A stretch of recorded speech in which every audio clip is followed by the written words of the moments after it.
Hello everyone, welcome back for another story. I miss you all so much. Thanks for coming to listen to these stories. I have a really funny one today. It's called Grandpa's Teeth. Help! I've been robbed! We heard Grandpa shouting. It's a disaster! Come quickly! He was still shouting as Mom, Agatha, and I ran up the stairs. Grandpa's room was a mess, but to be honest, it was always a mess. He blamed Gump, his old dog, but Gump looked too old to me to make much of a mess. What was taken? Gasped Mom. Your VCR? Your television? Not your gold-plated golfing trophy? No, said Grandpa. It's much more serious. It's my teeth. They've been stolen. Grandpa normally kept his teeth in a glass of water by the bed.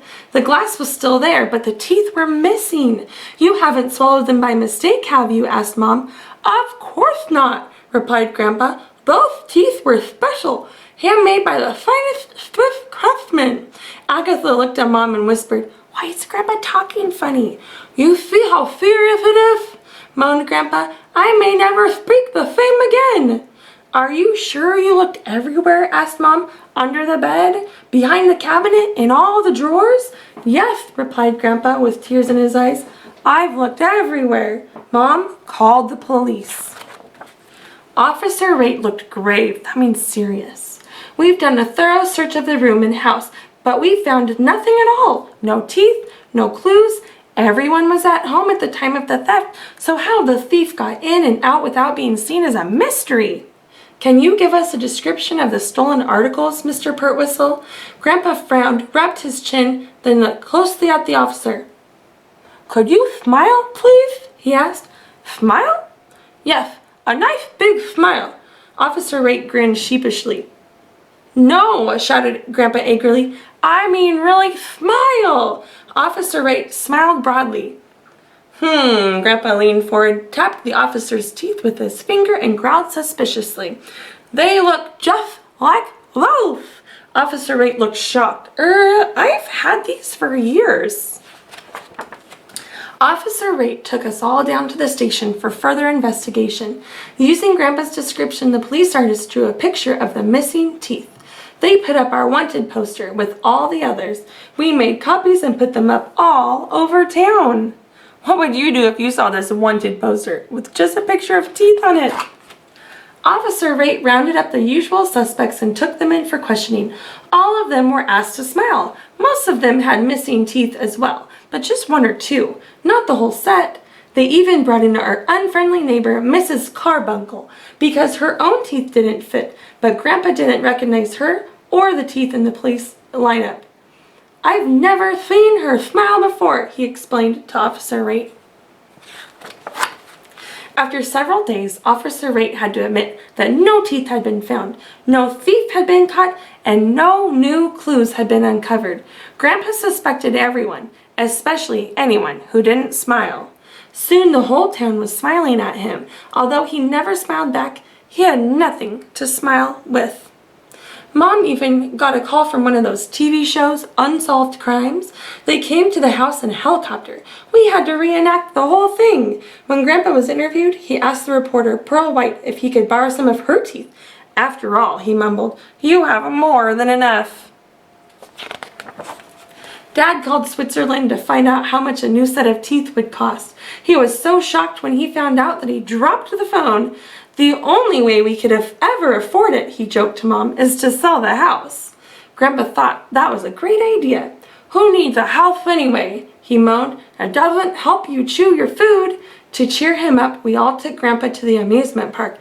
It was a disaster. He took one look at the front entrance and burst into tears. Everyone watched Unsolved Crimes, but no one called Officer Rate, and the crime remained unsolved. Some spare teeth were left in the mailbox, but none of them fit properly. Ew, he's trying them on. People began locking their doors at night, imagining a teeth thief loose on the streets. No one knew who would be next, so fear gripped the town. The thief had to be caught, and soon. It seemed that the only way to prove beyond a reasonable doubt that your teeth and your mouth were your own was to smile broadly at every person you met. Anyone who didn't smile was immediately dragged off to the police station for more questions and a chat with Officer Ray. So everyone began smiling at everyone else, all the time, everywhere, even at funerals. Because of Grandpa's teeth, the whole town was beginning to suffer. Tourists, seeing the endless sea of smiling faces, were too scared to get out of their cars. After a while, they stopped coming altogether. Dad's Cafe, like the rest of the town, was losing business. The mayor called an emergency meeting. That night, for the first time that anyone could remember, the town hall was full. Speaker after speaker stood up to complain about the loss of customers and the constant strain of smiling all day, every day. Pastor Butter summed up the situation. While I've always considered this a happy town, there are limits. No one wants to smile without a reason, and there aren't many reasons to smile in this town at the moment. It's time, I believe, to put a stop to it. The crowd cheered. Mr. Pertwhistle had one of the finest sets of teeth in the country, and he alone cannot afford to replace them. In fact, I alone could not afford to replace them either. But if every one of us put $1 in the collection plate tonight, we would have enough money to buy 2 new sets of teeth. Most people put in $1. Others put in 2. At the presentation ceremony, Grandpa opened the package and revealed 2 sets of brand new teeth. "Why are they different sizes?" asked the mayor. "Oh, only one of them is for me," replied Grandpa, popping one of the sets into his mouth. "The other one is for Mrs. Carbuncle. Her teeth never fit properly, and she has such a pretty smile." Grandpa was very happy with his new teeth. So was Mrs. Carbuncle. They smiled all the time. In fact, they were so happy that Grandpa's old dog Gump smiled too. For the first time ever. What is in his mouth?